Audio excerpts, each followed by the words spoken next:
Il y a bien longtemps et très loin d'ici, dans un monde enchanté, au-delà des mers, vivaient des rois et des reines, des princes et des princesses, de bonnes fées et de méchantes sorcières, de féroces géants et de gentils nains.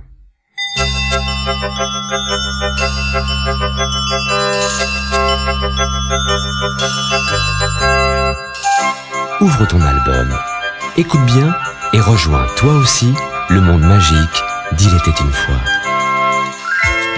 Dès que tu entends, tourne la page. Nains, long nez.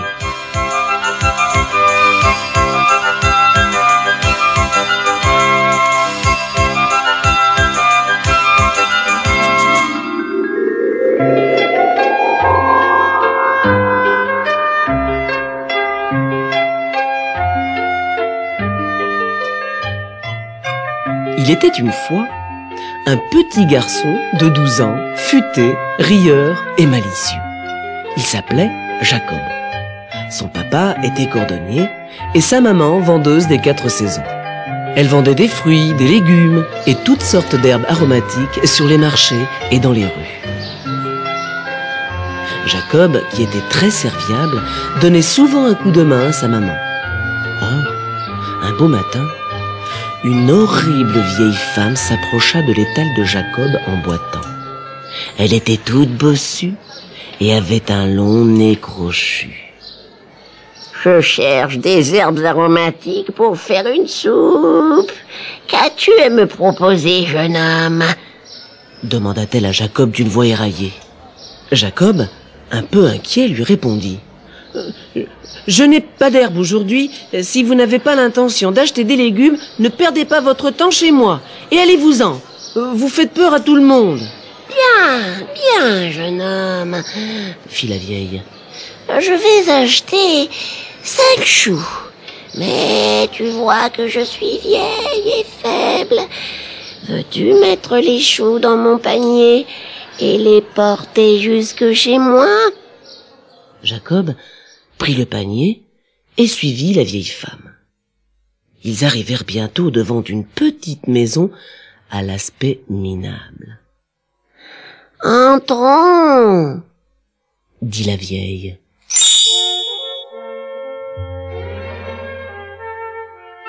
Jacob entra et de surprise resta cloué sur place. À l'intérieur, la maison était merveilleuse. Avant même qu'il se soit remis de son étonnement, il entendit la vieille lui dire « Jeune homme, tu as porté ce panier très lourd et tu dois avoir faim. Viens dans la cuisine, je vais te donner une soupe dont tu me donneras des nouvelles.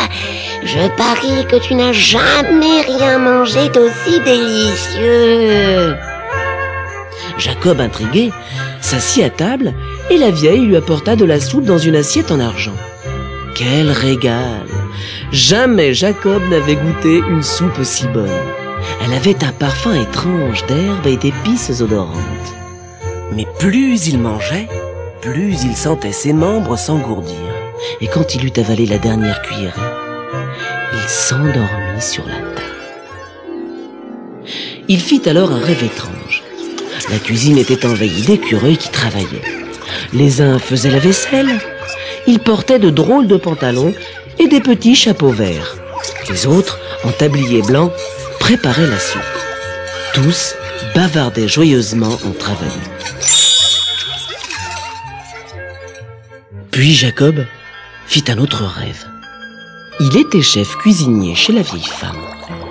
C'était un chef très inventif, toujours à l'affût de nouvelles recettes. Un jour, il trouva dans un placard un bouquet d'herbes qu'il n'avait jamais vu. Elles avaient la même odeur que celle qui parfumait la soupe qu'il avait mangée le jour où il était arrivé.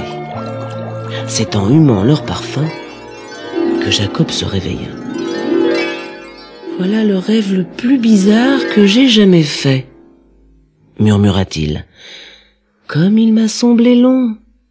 Maintenant, je dois vite rentrer à la maison, sinon mes parents vont s'inquiéter. » Et Jacob prit le chemin de la cordonnerie de son papa. Lorsqu'il entra dans la boutique, Son père et son apprenti le reçurent poliment, comme s'il était un nouveau client. Jacob, un peu surpris, se prêta au jeu et demanda au cordonnier des nouvelles de sa famille. « Ah, j'avais un fils autrefois, » répondit son père en soupirant. « Mais il a été enlevé par une sorcière il y a 7 ans. Cela dit, voulez-vous que nous vous fassions une protection en cuir pour votre long nez ? L'hiver arrive tôt dans ce pays et vous risquez de prendre froid. » Jacob, terriblement inquiet, porta la main à son nez. Il était énorme. Effrayé, Jacob se précipita chez le barbier pour se regarder dans un miroir. Et savez-vous ce qu'il vit ?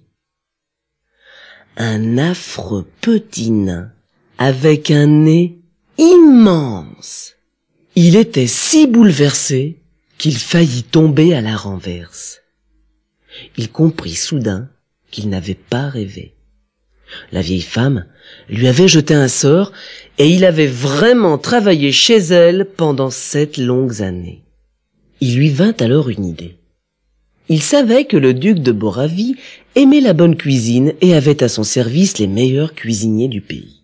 « J'ai 7 ans d'expérience, je suis certain que le duc va m'engager, » se dit Jacob.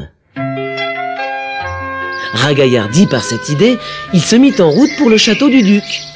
Le lendemain matin, il arriva au château et fut reçu par le maître d'hôtel qui l'accompagna aux cuisines et le présenta au chef cuisinier. Celui-ci observa le nain et lui posa des questions sur des recettes anciennes et des épices rares. Le nain connaissait toutes les réponses et gagna très vite l'estime du chef qui lui confia la préparation du petit déjeuner du duc. Jacob se mit au travail et quand il eut terminé, un domestique dressa le couvert sur un plateau en argent et servit le duc. À la fin de son repas, celui-ci demanda à voir immédiatement le chef cuisinier. Si le duc n'a pas aimé son petit déjeuner, je vais recevoir un blâme. Peut-être me fera-t-on jeter aux oubliettes ?» gémit le chef cuisinier en tremblant de la tête aux pieds. Finalement, il prit son courage à 2 mains et entra dans la salle à manger. Dès qu'il l'aperçut, le duc lui fit un grand sourire en disant « Je n'ai jamais goûté de petit déjeuner aussi délicieux. Qui l'a préparé aujourd'hui? Je voudrais le remercier. »« Votre Altesse, » répondit le chef, « c'est un nain qui a préparé votre petit déjeuner. Il souhaiterait entrer à votre service. » Le duc envoya chercher le nain. « Tu n'es pas beau à regarder, » dit-il à Jacob. « Mais en ce qui concerne la cuisine, tu es imbattable. À partir d'aujourd'hui, tu travailles au château. Nous t'appellerons Nain Long Nez. Prends cette pièce d'or en récompense de ton excellent travail. » Le duc fut enchanté de son nouveau cuisinier. Nain Long Nez savait cuisiner tous les plats, savoureux, sucrés, simples ou élaborés. Tout ce que le duc désirait, Nain Long Nez le lui préparait. Sa réputation dépassa bientôt les murs du château. Un jour, Nain Long Nez alla au marché et acheta 3 oies bien grasses. Il avait prévu de les servir au dîner d'anniversaire du duc. Mais en arrivant au château, une des oies se mit à sangloter. « Cher Nain Long Nez, dit-elle, je t'en supplie, ne me tue pas. Je ne suis pas une oie ordinaire.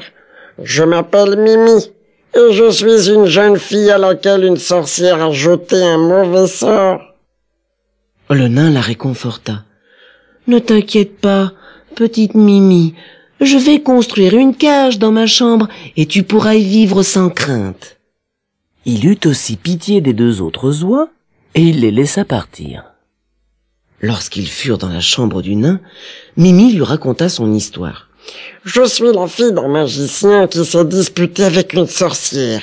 Pour se venger, elle m'a enlevée, transformée en oie et envoyée très loin de chez moi. » Nain Long Nez lui raconta à son tour son histoire. Sais-tu que si tu retrouvais l'herbe que la vieille femme a mise dans ta soupe, dit Mimi, tu pourrais rompre le sortilège qui t'a transformé en nain. Malheureusement, Nain Long Nez n'avait aucune idée de l'endroit où poussait cette herbe magique. Maintenant, retourne la cassette.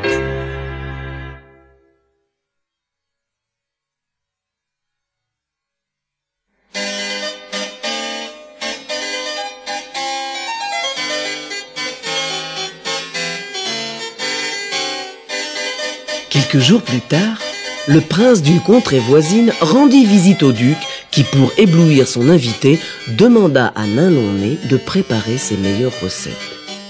Le prince, très impressionné par les mets qu'il goûta, décida de rester quelques jours de plus au château.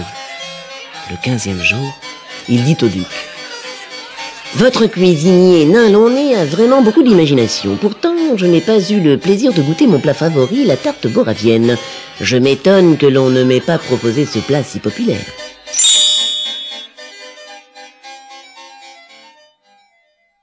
Le duc, confus, fit venir Nain Long Nez et le réprimanda.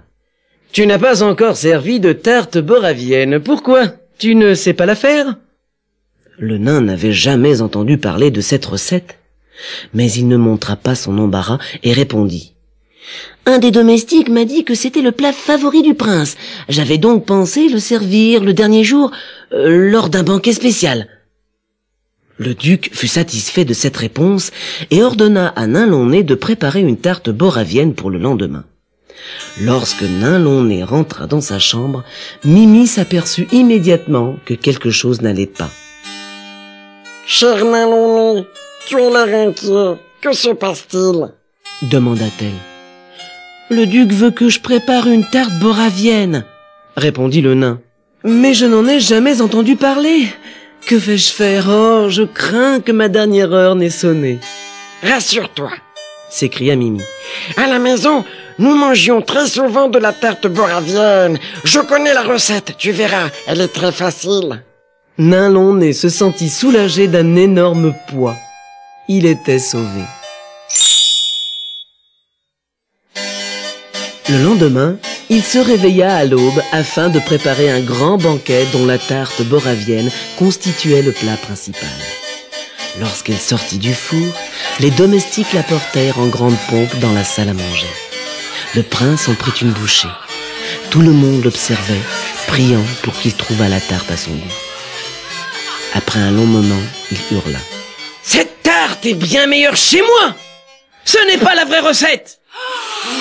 Le duc, confus et embarrassé, se mit en colère et ordonna aux domestiques d'aller chercher Nain Long Nez. « Tu as affreusement déçu le prince avec ta tarte !» cria-t-il. Nain Long Nez tomba à genoux devant le prince et implora son pardon. « Ayez pitié de moi. Dites-moi quelle a été mon erreur. »« Mon cher Nain Long Nez, » dit le prince, « il manque une herbe spéciale qui est indispensable pour bien réussir cette tarte. Donnez-moi une journée et je vous ferai une tarte avec cette herbe, » dit le nain.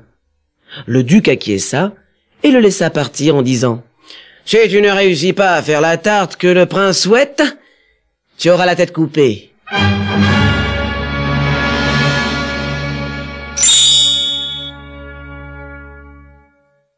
Nain Long Nez se précipita dans sa chambre et raconta à Mimi ce qui s'était passé. « Ce n'est pas grave, » répondit-elle. « Je connais cette herbe. Elle pousse sous les vieux châtaigniers. Y a-t-il un vieux châtaignier dans les jardins du château ?» Nain Long Nez en connaissait un. Et ils sortirent chercher l'herbe. Mimi travailla dur, creusant au pied de l'arbre avec son bec. Au bout d'un moment, elle s'écria: « La voici! Regarde! Il y en a plusieurs touffes !» Nain Long Nez en prit un bouquet et le renifla. L'odeur de cette herbe lui rappela la soupe de la vieille femme. « Vite! Nous n'avons pas de temps à perdre. Nous devons rentrer dans ta chambre avant que les gardes ne fassent leur ronde, » dit Mimi.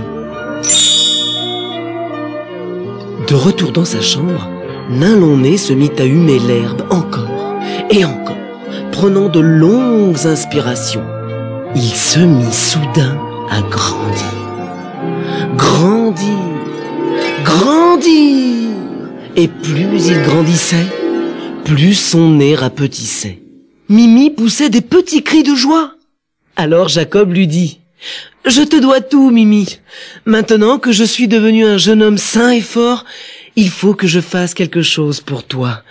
Quittons le palais du duc, allons chez ton père et voyons s'il peut te libérer du sortilège. » Lorsqu'ils arrivèrent chez le magicien, Jacob lui raconta ce qui leur était arrivé.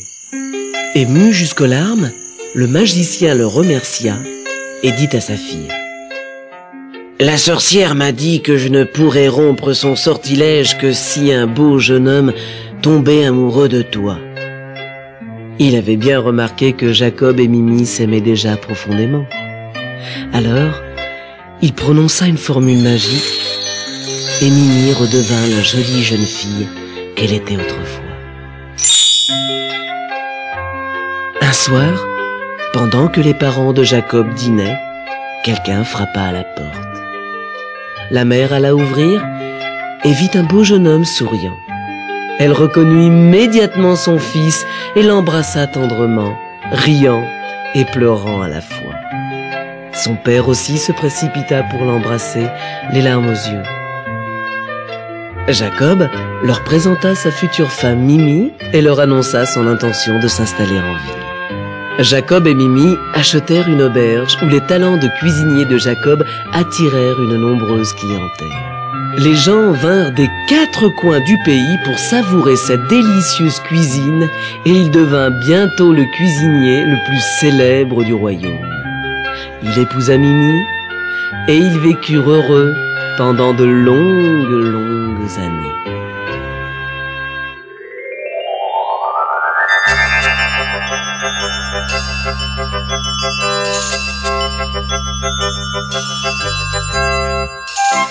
N'oublie pas ton prochain rendez-vous avec Il était une fois. Tu découvriras l'histoire extraordinaire de Jean de Fer.